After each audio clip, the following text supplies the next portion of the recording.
Bismillahirrahmanirrahim. Allahumma inna nas'aluka ilman nafi'an wa rizqan tayyiban wa amalan mutaqabbala. Allahumma anfa'na bima 'allamtana wa 'allimna bima yanfa'una wa zidna ilma. Amin ya Allah ya rabbal alamin. Hadirin wal hadirat, para pejuang surga dari umat Rasul sallallahu alaihi wasallam yang insya Allah selalu istiqomah hingga batas umur kita tercapai. Uhayyikum jami'an bitahiyatil Islam wa tahiyatul Islami salam. Assalamualaikum warahmatullahi wabarakatuh. Alhamdulillahi rabbil alamin wa bihi nasta'inu ala umurid dunya waddin. Asyhadu an la ilaha illallah wa asyhadu anna Muhammad Rasulullah. Allahumma fasalli wa sallim wa barik ala sayyidina Muhammad sayyidil mursalin wa ala alihi wa sahbihi ajma'in, amma ba'du. Alhamdulillah, pada kesempatan pagi yang berbahagia ini Allah Subhanahu wa taala masih memberikan kita nikmat kesehatan, nikmat waktu yang luang untuk saling menguatkan di jalan Allah Subhanahu wa taala. Dan selalu di antara ayat yang harus selalu kita ingat di dalam Quran surah Muhammad surat 47 ayat 24, Allah Subhanahu wa taala berfirman, a'udzubillahi minasyaitonir rajim, afala yatadabbarunal Qur'an am ala qulubin aqfaluha. Kenapa kalian tak sempat tadabbur Al-Qur'an? Apakah hati kalian sedang terkunci? Maka tentu kita jawab, tidak ya Allah, hati kami tidak terkunci, dan kami akan senantiasa meluangkan waktu untuk mentadabburi ayat-ayat-Mu. Dan di waktu yang berkah ini, di antara yang baik sekali kita tadabburi adalah ayat-ayat yang dapat menguatkan cita rasa kita dalam berkeluarga, sehingga keluarga-keluarga beriman itu dia bergerak dengan satu visi yang kemudian diturunkan pada misi, yang kemudian diturunkan dengan satu target, ya, satu capaian yang kemudian dia menjadi satu program. Nah, tentu saja ketika kita berbicara tentang keluarga, kita bicara tentang manusia. Istri kita manusia, betul ya? Istri kita manusia, masih manusia. Anak kita manusia.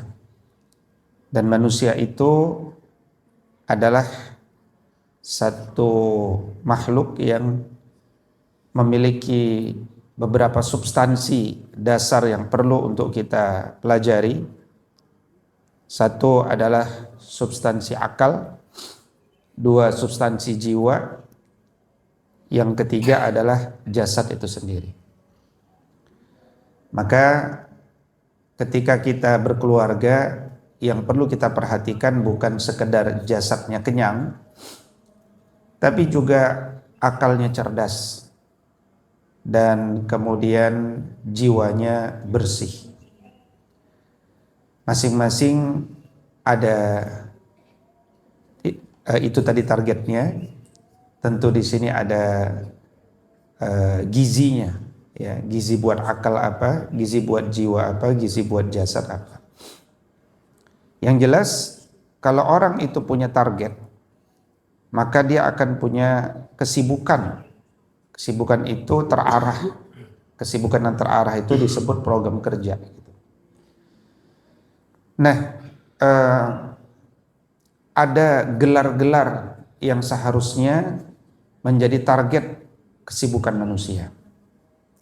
Seperti orang mengejar gelar doktor, profesor, gitu ya. Itu mengejarnya dengan kuliah, dengan belajar, ngeluarin uang, dan seterusnya. Tapi gelar-gelar itu dia gelar-gelar fana yang pada akhirnya juga tidak terlalu penting karena dia menempelnya kepada syahadah. Ketika syahadah ini selesai, dia tidak kebawa mati gitu. Nah, tapi di dalam Al-Qur'anul Karim ada gelar-gelar yang seharusnya kita tanamkan kepada keluarga kita, sehingga seluruhnya itu berkejaran untuk meraih gelar tersebut. Dan ada banyak gelar di dalam Al-Quran. Misalkan tentu gelar takwa, ya, muttaqin. Ada juga gelar Rabbani. Quran surat Ali Imran ayat 79. Ada lagi gelar Ibadur Rahman. Quran surat Al-Furqan ayat 63 sampai selesai ayat 77. Ada lagi gelar Az-Zakirinallaha katsira waz-zakirat. Ada lagi gelar As-Sabiquna Al-Awwalun. Surat At-Taubah ayat 100. Ada gelar misalkan Ulil Absar yang selalu berbicara dengan basirah, dengan ilmu. Ada lagi Ulin Nuha. Dan ada juga Ulil Albab. Albab itu jamak, mufradnya itu lub. Albab itu artinya inti kalbu, inti kalbu. Nah, jamaknya lub. Dan kita pernah membahas bahwa lub itu adalah lapisan terakhir dari qalbu setelah sodar, qalb, dan fuad. Nah, kata ulul albab itu adalah di antara satu kata yang seharusnya selalu terngiang untuk menjadi cita-cita. Kalau keluarga itu punya cita-cita ulul albab misalkan, maka program kerjanya pun adalah program kerja menuju ulul albab. Maka saya berikan judul keluarga ulul albab. Bagaimana Al-Quran bicara keluarga ulul albab. Nah, yang jelas supaya ilmu itu sampai ke dalam inti kalbu pasti ada proses. Tapi mereka yang inti kalbunya terbuka, orang itulah orang yang cerdas. Maka itu harus jadi motivasi kita.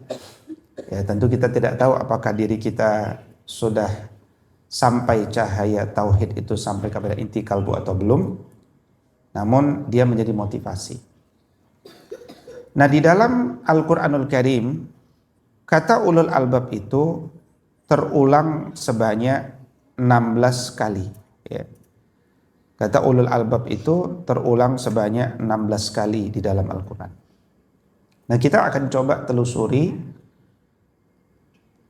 ada narasi apa di balik 16 ayat terulangnya.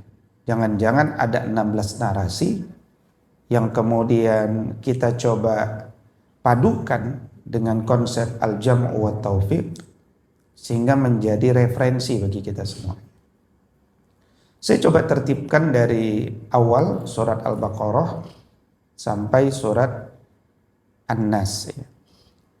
Dan ternyata kita akan ketemu pertama kali di surat Al-Baqarah ada 3 ayat ulul albab itu terulang. Ya. Nah, yang pertama,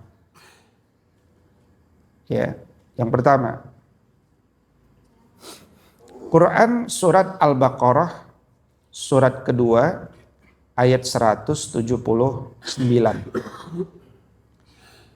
Allah Subhanahu wa taala berfirman, A'udzu billahi minasyaitonir rajim. Walakum fil qisasi hayatun ya ulil albabi la'allakum tattaqun.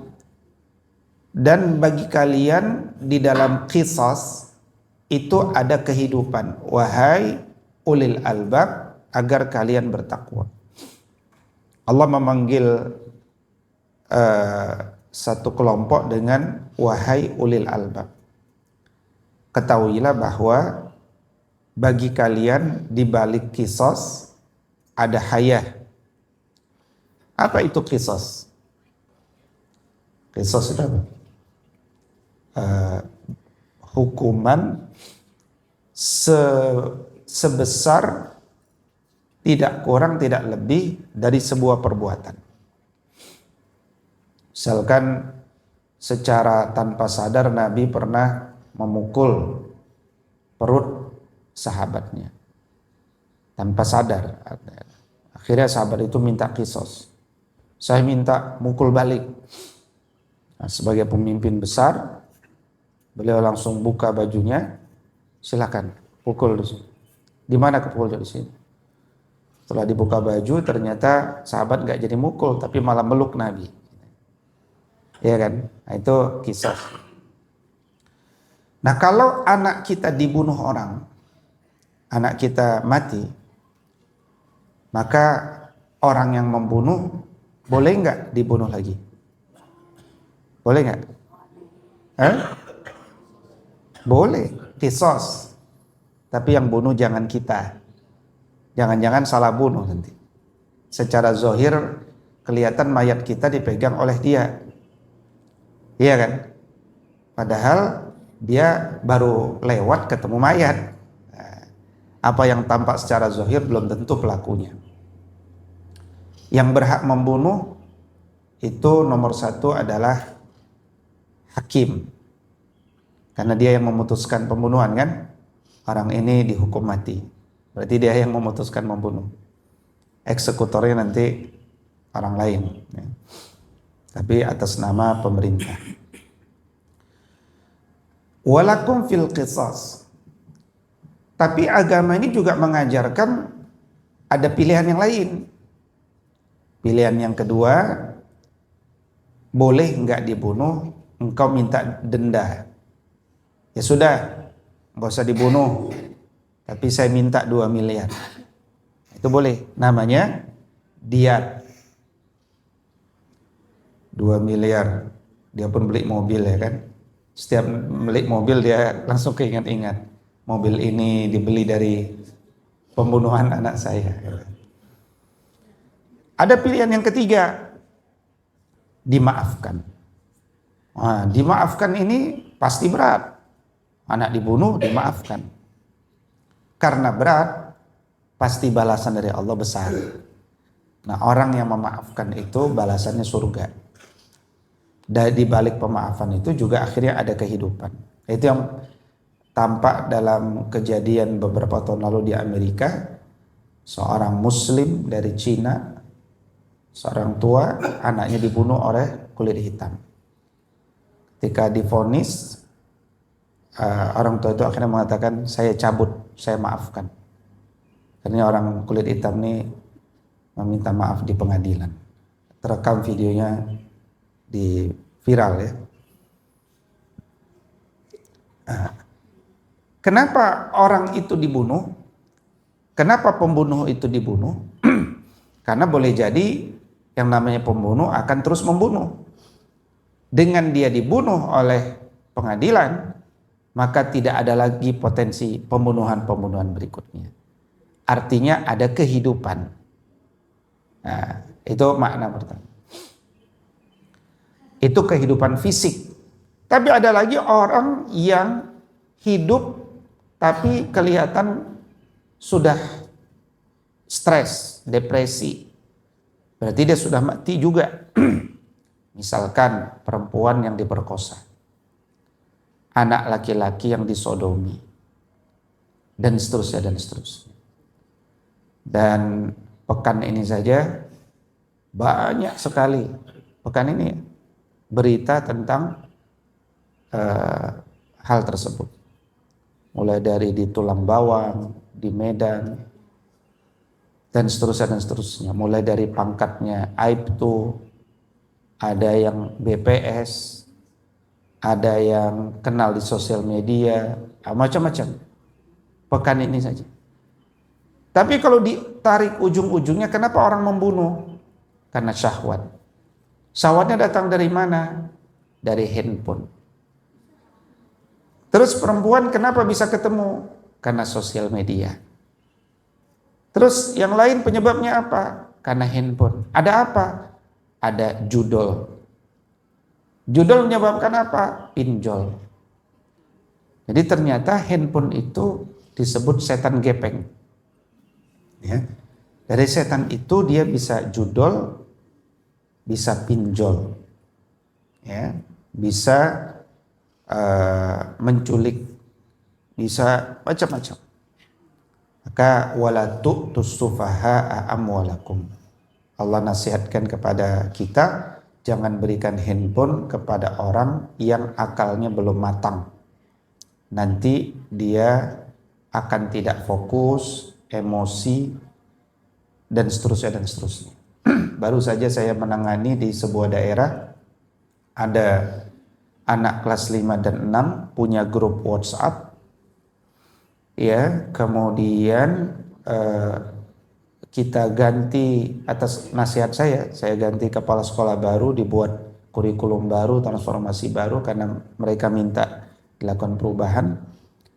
Mungkin karena ada perubahan yang lebih ketat, masuk tidak boleh terlambat, ya kan, begini. Mungkin ada yang tidak suka dari kelas 5 dan kelas 6. Kelas 5 dan kelas 6 loh ini ya. Terjadilah diskusi di grup WhatsApp. Diskusinya adalah kalimat-kalimat yang tidak pantas dari kelas 5 dan kelas 6 kepada kepala sekolahnya. Misalkan, ya kan, A, B, C, dan D gitu. Sampai kemudian kalimat seperti begal, kalimat bunuh, dan seterusnya itu muncul. Nomor pelakunya ada, tapi handphone siapa, gitu kan? Maka saya sampaikan coba buat social engineering begini. Akhirnya intinya dapatlah ketahuan, kemudian dikumpulkan, diberikan bukti, kemudian dikumpulkan orang tuanya. Ada 4 lah, 4 orang tua dikumpulkan. Orang tuanya pun akhirnya menangis. Wah, seberat itukah dampak sosial media? Karena dengan sosial media itu anak-anak itu jadi punya teman-teman untuk mencurahkan ketidaksukaan tapi dengan bahasa vulgar. Dan itu ketika masuk ke komunitas, anak yang jadi baik pun jadi tertarik. Karena dia di komunitas grup kan. Jadi begitu. Tapi konsepnya saya katakan ini dunia pendidikan. Bukan dunia marah-marah. Panggil orang tua harus janji tidak boleh marah. Tapi orang tua harus tahu fakta. Inilah fakta memberikan gadget kepada as-sufaha, orang yang akalnya belum matang. Maka setelah ini apa yang harus dilakukan? Saya berikan tahapan-tahapan berikutnya, karena dunia pendidikan itu yang penting perubahan. Terjadi perubahan dari sekarang.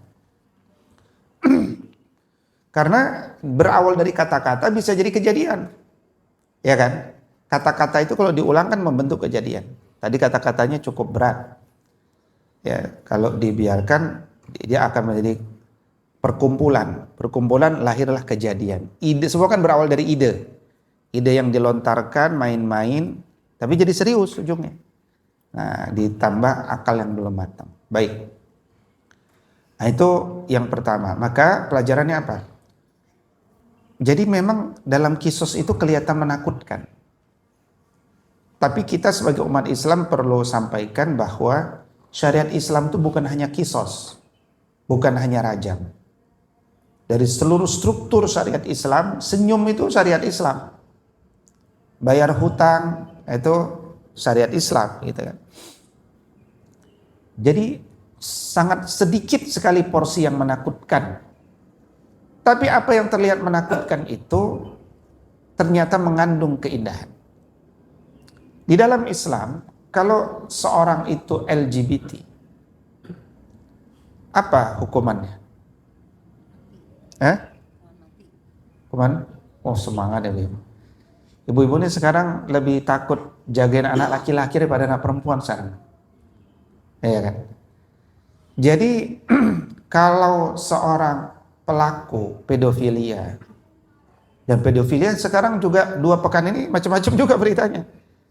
Ada yang pemilik pondok, ada yang guru ngaji, ada yang guru biasa, ada. Jadi ada yang segala profesi itu ada sekarang. Ya. Segala profesi ada. Kalau ditanya ujung-ujungnya apa? Biasanya ujungnya handphone juga. Ya, ujungnya handphone juga. Seperti saya pernah sampaikan Kak Sinyo ya. Kak Sinyo difasilitasi oleh Dokter Inong di Sentul, gedung untuk ya perjuangannya merehabilitasi anak-anak pecandu gadget. Jadi saya katakan coba Kak Sinyo simpulkan, antum itu sudah berapa tahun ngurusin, kesimpulanmu apa? Kesimpulan dia itu memang kalau anak dikasih gadget dia game. Kalau game, flow berikutnya adalah pornografi. Pornografi, flow berikutnya adalah LGBT kata beliau. Karena dari situ nanti akan ada komunitas menguatkan, tidak lanjut dan seterusnya. Ya, dan sekarang ada game-game seperti Roblox yang disepakati bahasa-bahasa di sana sarkas semuanya. Minimal bahasa seperti njir lagi gitu ya. Njir lagi 33 kali tuh. Jadi mereka main game tapi otomatis akhirnya kasar, emosional, ya mengerikan. Nah, itu dampak. Maka ini harus diselamatkan, ya diselamatkan. Harus tegas sebelum hilang. Sebelum kita punya anak itu hilang harus masuk barak militer itu kan susah. Dalam Islam, kalau pelaku pedofilia itu masuklah dia ke dalam penjara, hukuman 17 tahun. Pertanyaan di penjara dia ngapain? Akhirnya terbangunlah jaringan. Karena laki-laki di penjara tidak ketemu perempuan. Ya. Tidak ketemu perempuan dan CCTV mungkin tidak ada di setiap ruangan dan seterusnya. Karena itu sudah terjadi. Akhirnya malah menjadi persoalan. Nah, dalam Islam LGBT itu khususnya yang gay ya, dia akan diikat, ditaruh ke tempat yang paling tinggi, dijatuhkan dari atas. Dengan kepala dulu di bagian bawah. Itu bukan hadis, tapi dari Sayyidina Ibn Abbas ya, radhiyallahu ta'ala. Hukumannya adalah dibunuh dengan cara dilemparkan. Kenapa? Memang kelihatan menakutkan, tapi lebih menakutkan mana kalau ada 100 anak hilang harapannya karena depresi. Kelihatan hidup, tapi sudah seperti orang tidak hidup gitu. Berarti dia sudah mati sebenarnya. Wujuduhu ka'adami, adanya sama dengan tiadanya. Jadi apa pelajarannya? Coba lihat secara holistik. Nah, yang kedua, anak-anak kita jangan dibuat sekedar menerima perintah dan larangan, tapi alasan dan manfaat dari perintah itu. Anak kita jangan cepat-cepat menyimpulkan, tapi ajak untuk berpikir jauh. Sampai kemudian mudah-mudahan anak kita akan bisa menyimpulkan ternyata hukum Allah itu hukum yang terbaik. Nah, itu kalau bisa datangnya dari perjalanan intelektual anak kita. Kita memfasilitasi. Beda kalau dari awal kita sudah sampaikan hukum Allah itu yang terbaik misalkan. Harus yang terbaik. Nah, anak kita nggak berani berpikir. Tapi kalau dikasih pengantar boleh nanti sampai ujungnya ke sana. Misalkan dialog kan. Adik tahu nggak kenapa kita harus sholat? Nah, jadi dialog itu penting. Kenapa ayah setiap subuh berangkat ke masjid? Nah, apa ya yang membuat Allah mewajibkan kita sholat? Nah, kalau anak kita punya kejadian, punya peristiwa, kita ajak dialog. Mungkinkah Allah punya rencana lain yang lebih baik? Kira-kira apa ya hikmahnya? Mungkin Allah sedang melatih kesabaran kita kan. Nah, kemudian juga kita bisa lihat, kasih contoh Mana negara-negara yang baru menerapkan sebagian syariat saja sudah begini dan begini ya dampaknya, keberkahannya dan seterusnya. Itu yang pertama ya dari ulul albab itu.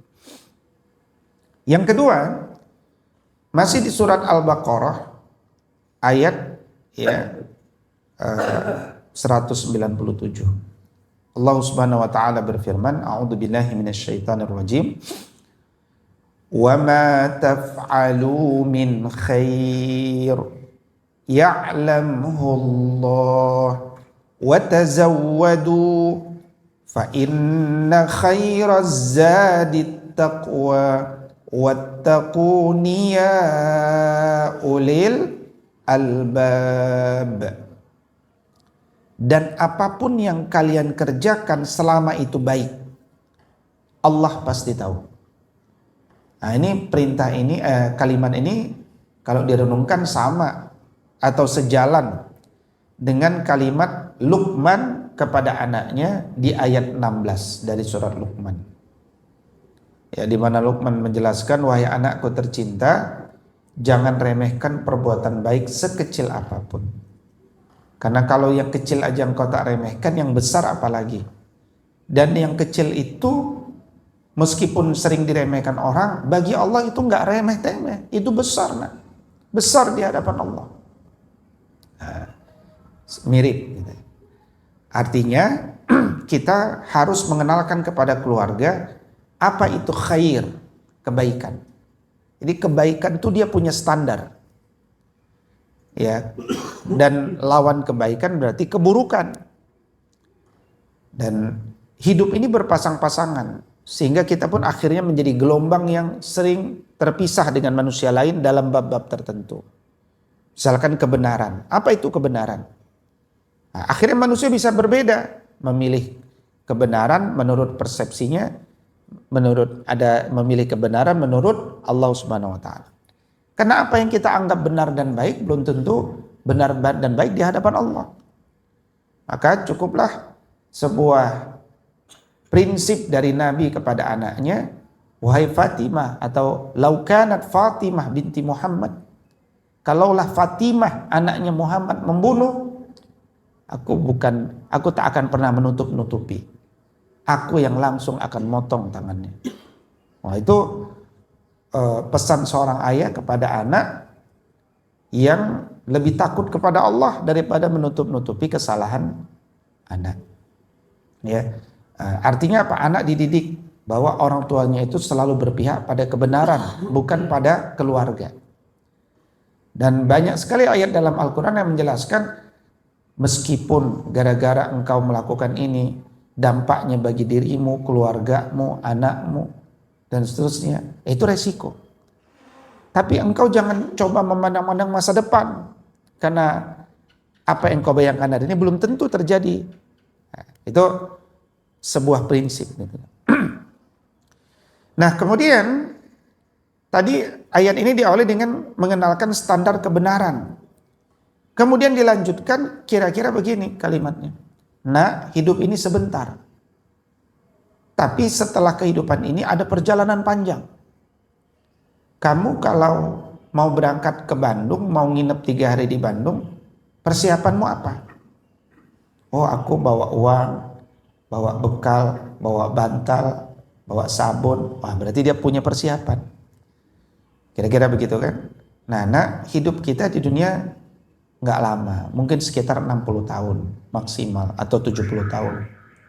Setelah ini ada perjalanan panjang yang jauh lebih lama dari sekedar 60 tahun. 60 tahun aja udah kelihatan lama gitu kan.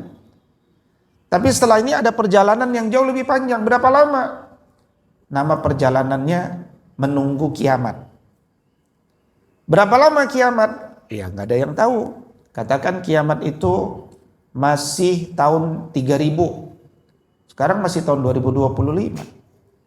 Berarti masih 1975 tahun lagi. 1075 tahun lagi. Berapa? 975 tahun lagi ya. Ya kan? Masih lama. Umur 60 aja kelamaan gitu kan. Apalagi 975 tahun. Nah 975 tahun itu dikubur, ada azab apa nggak ada azab? Ada azab.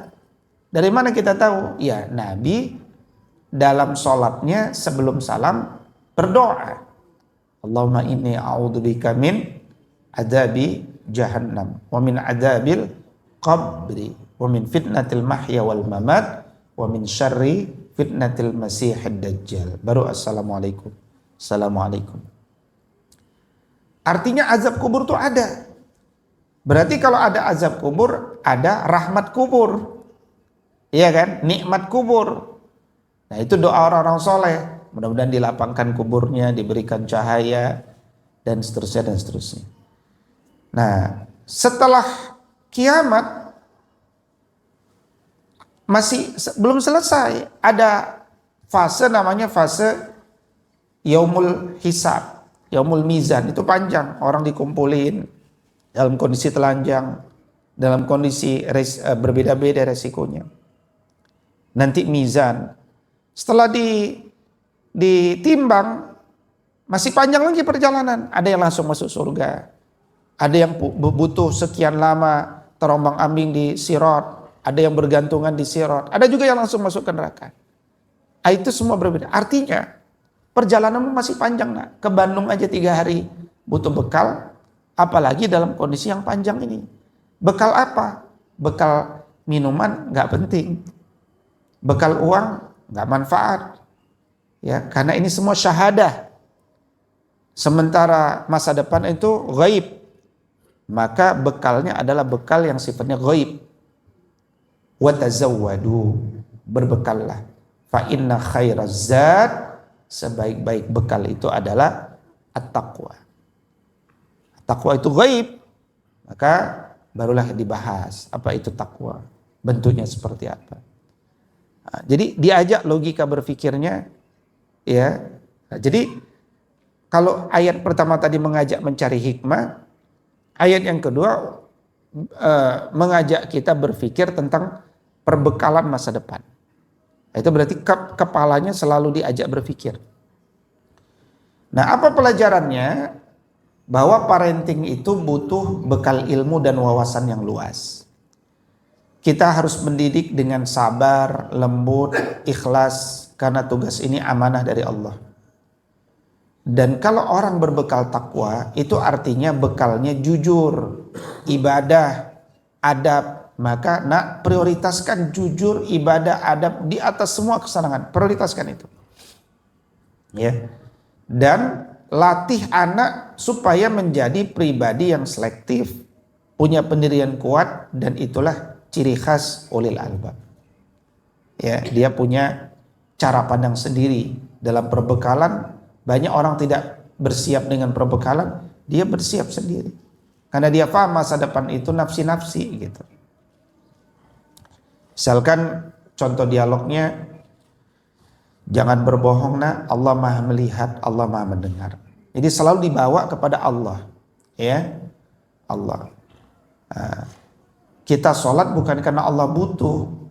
Coba kakak tadi habis sholat, apa yang dirasakan? Hati jadi lebih tenang gak? Apa yang menurut Allah baik, maka itu didahulukan. Ya, kalau engkau memilih bekerja ini, coba kak pikirkan, ada nggak manfaatnya di dunia dan di akhirat? Kalau di dunia mungkin ada gajinya besar, tapi gaji itu syahadah. Ya, syahadah. Kata Said Hawa, kalau orang disuruh memilih antara yang syahadah sama yang ghaib, antara gaji sama surga, biasa orang akan ngejar gaji. Kenapa? Karena gaji itu langsung dirasakan oleh fisik kita. Kita fisik merasakan gaji fisik, uang untuk beli makanan makan nyaman, itu didahulukan sama dia.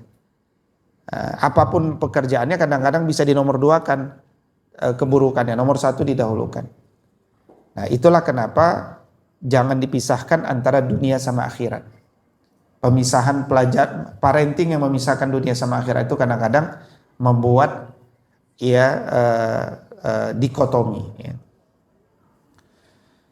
Baik, berikutnya masih di ayat surat Al-Baqarah ayat 269, Allah Subhanahu wa taala berfirman, A'udzubillahi minasyaitonir rajim. Yu'til hikmata man yasha wa man yu'tal hikmata faqad utiya khairan katsira. Jadi Allah Subhanahu wa taala berfirman, Allah memberikan hikmah kepada siapapun yang Dia kehendaki. Hikmah. Dan siapapun yang diberikan hikmah oleh Allah, itulah pemberian yang besar. Renungkan wahai ulil albab. Nah, jadi kita melihat sesuatu dari ayat-ayat Allah terjadi, ini ayat kauniyah, baik yang menimpa kita ataupun yang dirasakan, di balik itu ada hikmah. Ya, kemarin ketika saya sedang duduk di meja, sedang nulis, lagi mikir begini, tiba-tiba meja goyang begini. Iya kan? Udah, ini berarti gempa. Keluar. Setelah apa? Saya jadi teringat dulu itu begini, gempa itu terjadi. Gempa itu tidak boleh terjadi ketika orang tuh masih sujud kepada Allah. Jadi yang membuat gempa itu terjadi adalah orang tuh tidak sujud kepada Allah. Ya, dulu di masa Umar gempa di Madinah. Umar kemudian dengan tongkatnya dipukul itu Madinah, bumi dipukul. Kenapa engkau bergoyang? Ini orang masih sujud kepadamu, kenapa kau bergoyang? Berhenti itu gempa. Nah, jadi ketika gempa itu bersujudlah kepada Allah. Mengeluh kepada ya Allah, kami masih sujud kepadamu, kenapa engkau goyangkan bumi ini? Ya, karena patahan, kalau secara fisik Allah membuat patahan-patahan itu ada di jalur sungai apa ini ya. Ya artinya dampaknya itu harus selalu persiapan ya. Kalau secara fisik memang Bandung Barat yang akan berpotensi besar. Tapi Allah punya kehendaknya. Yang jelas dalam beberapa waktu ke depan bagian wilayah Jawa Barat ini dia harus lebih siap mentalnya. Ya harus lebih siap mental kita. Tapi kalaupun di Jawa Barat ini tidak ada gempa, dulu Harun Yahya sudah mengingatkan bahwa bumi itu ibarat buah jeruk. Buah jeruk itu yang kalian tinggali, rumah yang kalian bangun itu seperti kulit jeruk. Bayangkan kulit jeruk sama daging jeruk, tipis kulit jeruk itu.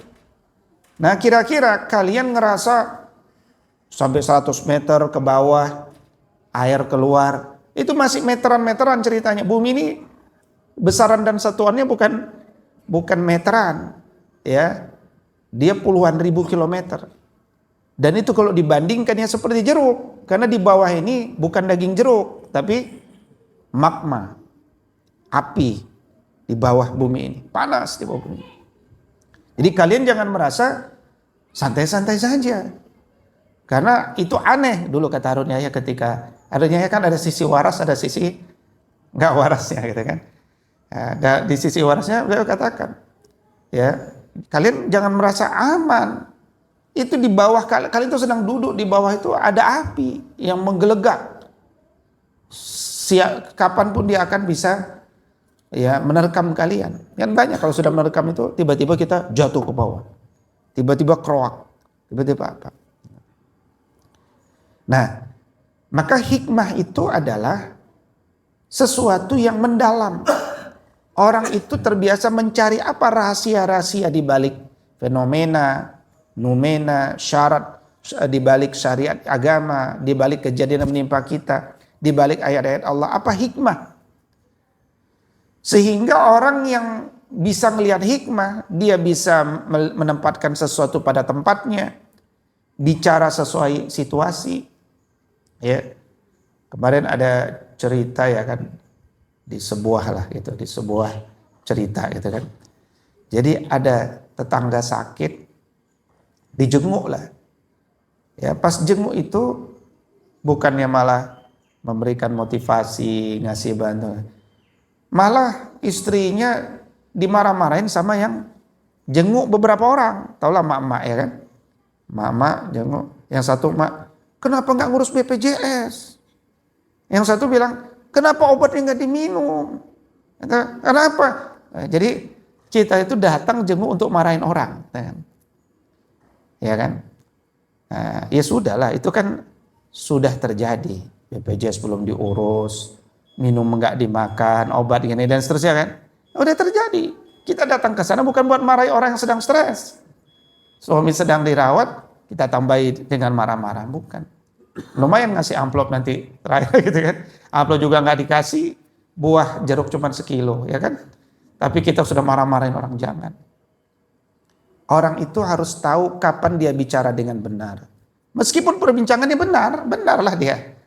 Tapi masa-masanya tak tepat.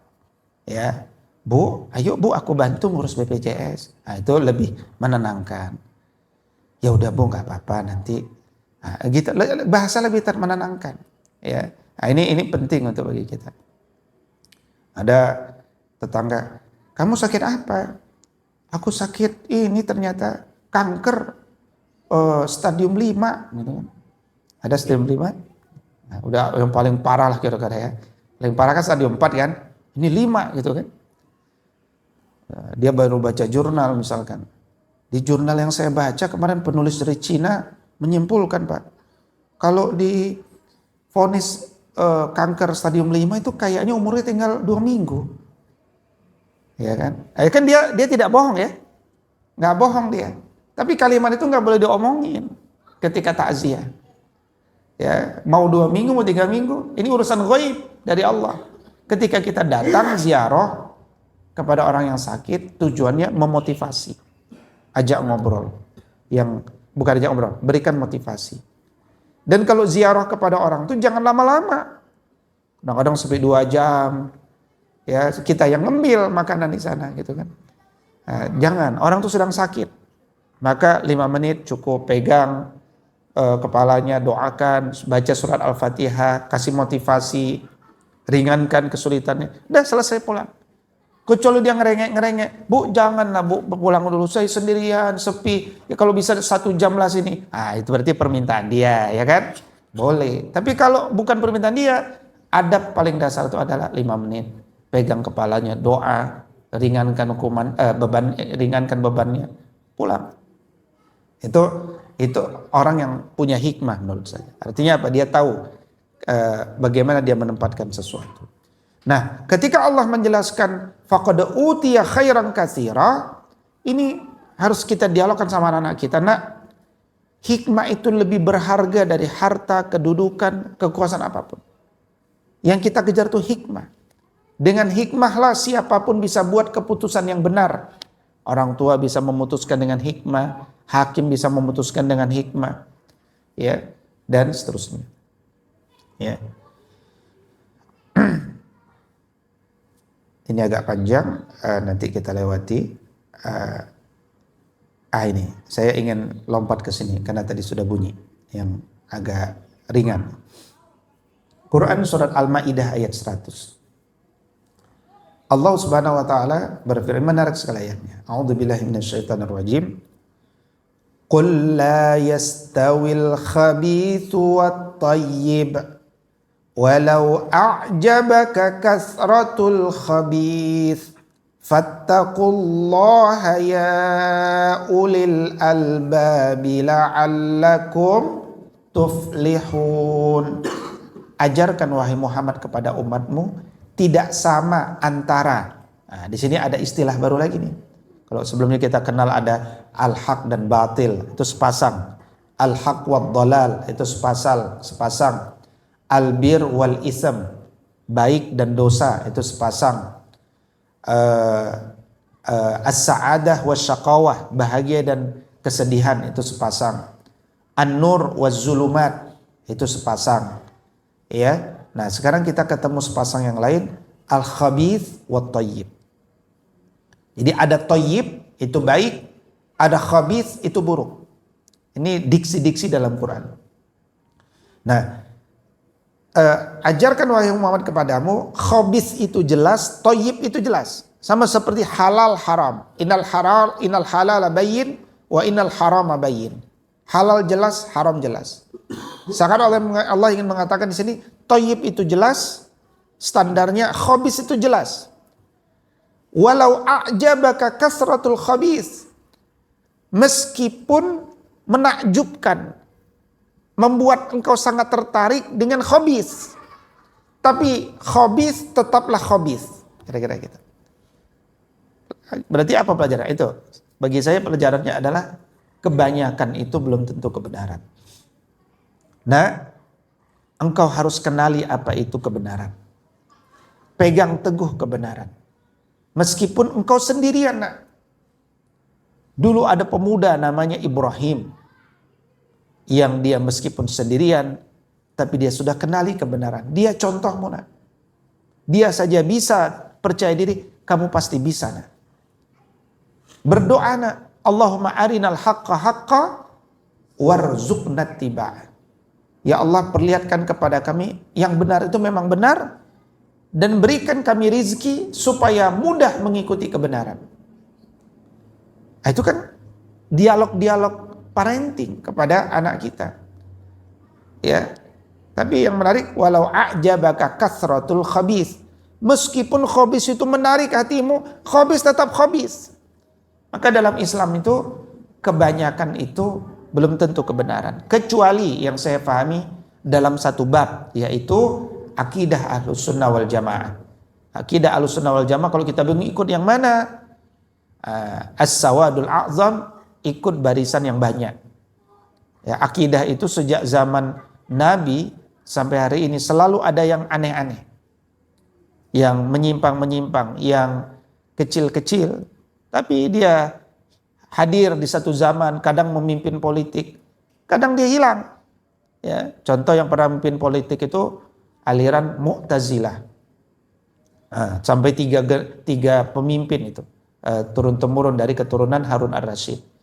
Ada lagi nanti aliran-aliran yang lain tapi tidak memimpin, seperti Qadariyah, Mujassimah, Musyabbihah. Ya, tapi dia kadang-kadang muncul, habis itu hilang. Tapi kalau akidah Ahlussunnah wal Jamaah itu selalu besar, janji Allah itu sampai akhir zaman dia akan selalu besar. Maka ikuti yang besar. Meskipun nanti ada yang kecil-kecil, jangan ikuti yang kecil, ikuti yang besar.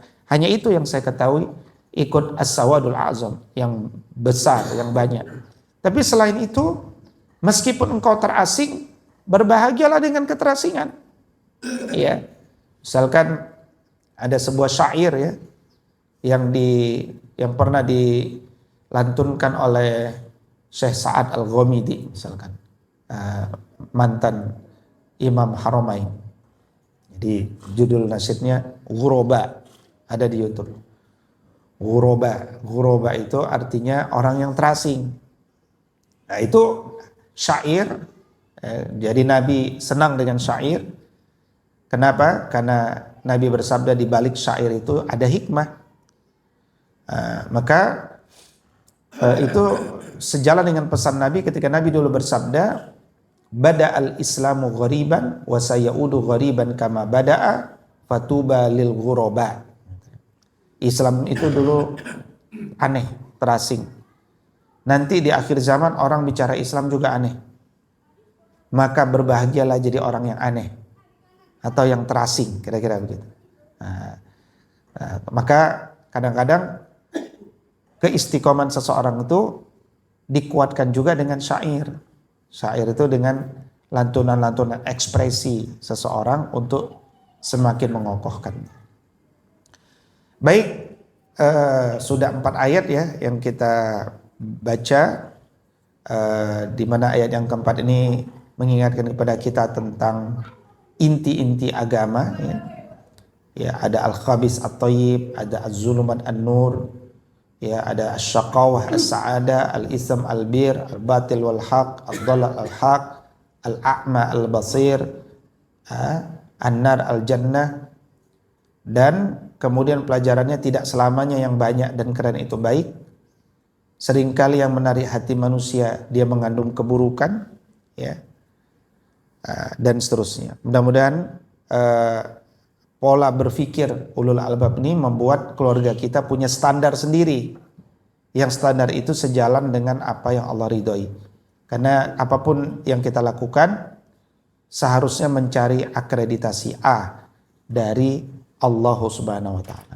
Kalau akreditasi A dari manusia mah nggak susah ya. Nggak terlalu susah, tapi dari Allah Subhanahu wa taala itu yang paling penting. Baik, demikian pengantar dari kami. In uridu ilal islaha mastata'tu fa idza azamta fatawakkal 'ala Allah. Assalamualaikum warahmatullahi wabarakatuh. Waalaikumsalam.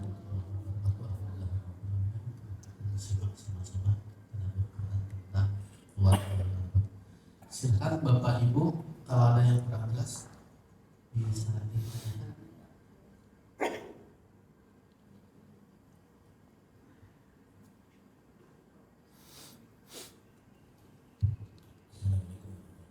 Waalaikumsalam warahmatullahi.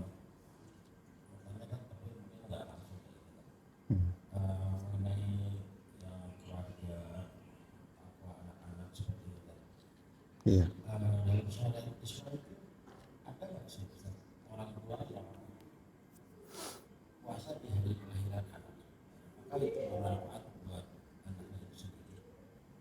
Di hari lahir anak orang tua puasa rutin, atau kadang-kadang anak-anak kan mau ujian, saya puasa ya, anak saya mau ujian.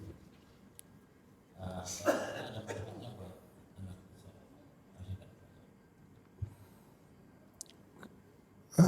Pertama, tidak ada fadilah yang terlihat secara syariat tentang membiasakan berpuasa di hari lahir anak.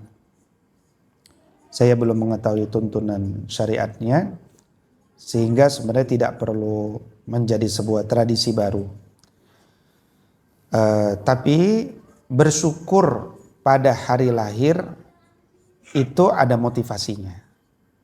Ya, misalkan Nabi SAW puasa hari Senin, puasa di hari lahir beliau, ya kan? Jadi beliau mensyukuri hari lahirnya dengan berpuasa. Kita berpuasa, artinya benang merahnya apa di sana? Syukur, ya kan? Tapi dalam konteks ini kepada anak. Alhamdulillah saya itu sudah nunggu anak lama, misalkan. Alhamdulillah lahir. Saya selalu bersyukur kepada Allah dengan berpuasa.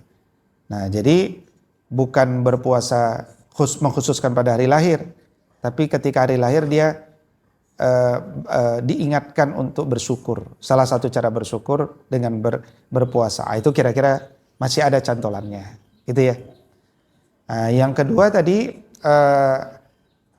saya mau ujian. Ini banyak dilakukan. Misalkan orang tuh kalau mau ujian jadi rajin tahajud, ya. Rajin sholawatan, gitu kan? Rajin berinfak dan rajin berpuasa. Itu namanya puasa untuk nilai yang bagus. Boleh apa enggak? Ya tentu nilainya jauh di bawah orang yang berpuasa karena dia cinta kepada Allah, gitu kan? Karena buktinya setelah ujiannya selesai dia nggak puasa lagi, bisa gitu ya. Dia tidak tahajud lagi, dia tidak berinfak lagi. Berarti dia mendapatkan yang kecil. Tapi boleh atau tidak boleh? Ya kalau disambungkan boleh-boleh saja. Kenapa? Karena yang memberikan nilai yang baik Allah, yang membuat kita mudah mengikuti ujian Allah, dan kita melakukan amalan baik yang memang ditujukan untuk Allah. Itu yang nomor satu yang harus terjadi. Puasanya itu bukan karena ujian, tapi karena Allah. Puasa itu sebelum berbuka ada waktu yang sangat mustajab untuk berdoa, gitu kan? Di waktu sahur juga ada waktu yang mustajab untuk berdoa. Kemudian puasa itu juga lelah, bertawasul dengan kelelahan dia berdoa, ya Rabbana, saya lelah berpuasa tadi, terimalah amalku. Ya Allah, aku memohon dengan bertawasul dengan amalan puasaku, mudahkan urusanku besok ujian. Itu masih ada sambungannya. Gitu. Saya mencoba menyambungkan dengan narasi-narasi yang tidak sekedar duniawi. Dunia itu kan dampak saja, tapi bukan dia jadi tujuan. Tapi kalau mau dicari bagaimana hukumnya, berarti kan saya harus mencari bagaimana mencantolkan kepada yang sebaiknya terjadi. Jadi puasanya masih tetap dilakukan, tapi narasi isi kepalanya sudah jauh lebih luas lagi. Demikian mungkin. Wallahu a'lam. Silakan Bapak Ibu, ada.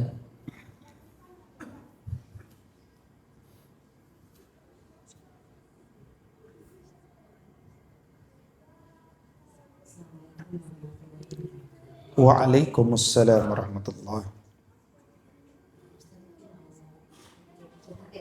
Ya.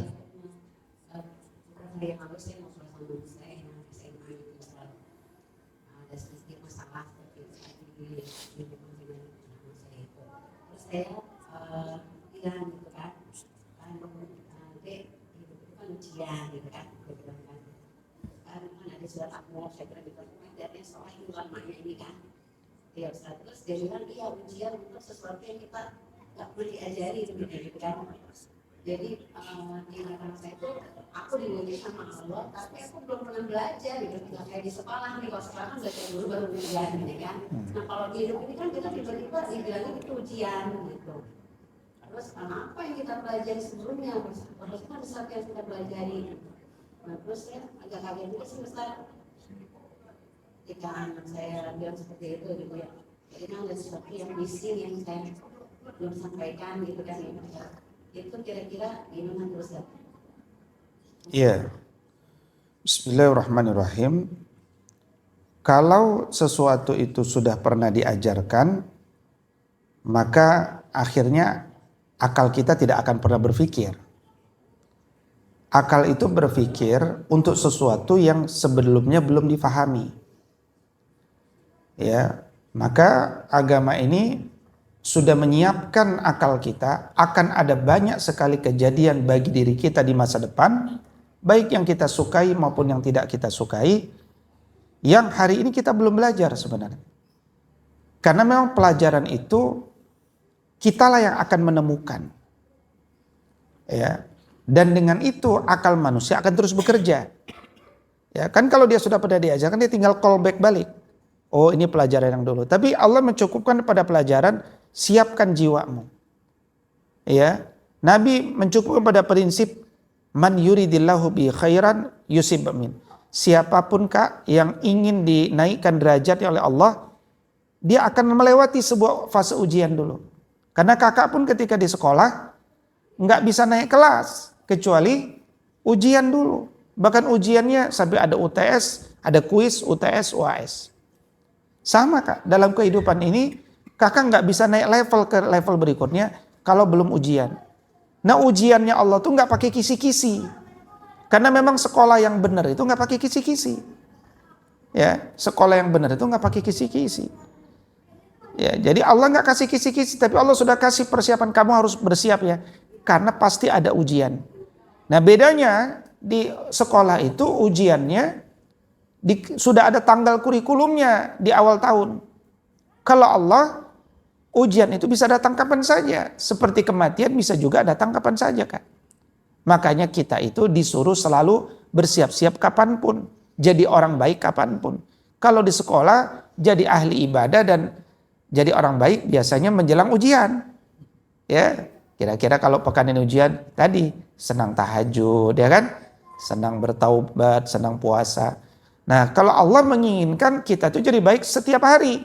Karena ujian tuh bisa datang setiap hari Kak. Nah, itulah bedanya sekolah versi manusia dan sekolah versi Allah. Gitu. Ya, wallahu a'lam.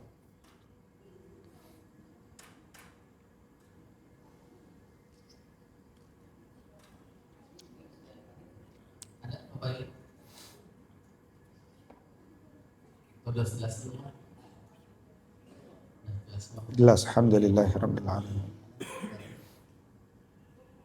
Baik Pak Ustaz, alhamdulillah kita sama-sama Bapak Ibu dan keluarga mudah-mudahan kita menjadi swasta kepadanya.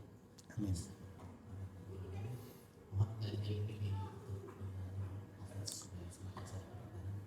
Astaghfirullahalazim, astaghfirullahalazim, astaghfirullahalazim. Allazi la ilaha illa huwal hayyul qayyum wa atubu ilaik. A'udzu billahi minasyaitonir rajim. Bismillahirrahmanirrahim. Alhamdulillahi rabbil alamin. Hamdan yuafi ni'amahu wa yukafi mazidah. Ya Rabbana lakal hamdu wa lakas syukru kama yanbaghi li jalali wajhikal karimi wa azimi sultanik. Allahumma salli ala sayyidina Muhammad. Allahumma anta rabbuna farzuqnal istiqamah. Allahumma habib ilainal iman wa zayyinhu fi qulubina wa karrih ilainal kufra wal fusuq wal asyan waj'alna minar rasyidin. Allahumma a'inna ala zikrika wa syukrika wa husni ibadatik. Allahumma arhamna bil Qur'an. Allahumma rabbana ja'alna wa auladana min ahlil Qur'an. Allahumma rabbana ja'alna muqimina as-salata wa min zurriyyatina. Rabbana wa taqabbal du'a. Rabbana hablana min azwajina wa dhurriyyatina qurrata a'yun waj'alna lil muttaqina imama. Rabbana atina fid dunya hasanah wa fil akhirati hasanah wa qina adzaban nar. Wa shallillahumma ala nabiyyina Muhammadin wa ala alihi wa sahbihi wa sallim wa akhiru da'wana anil hamdulillahi rabbil alamin.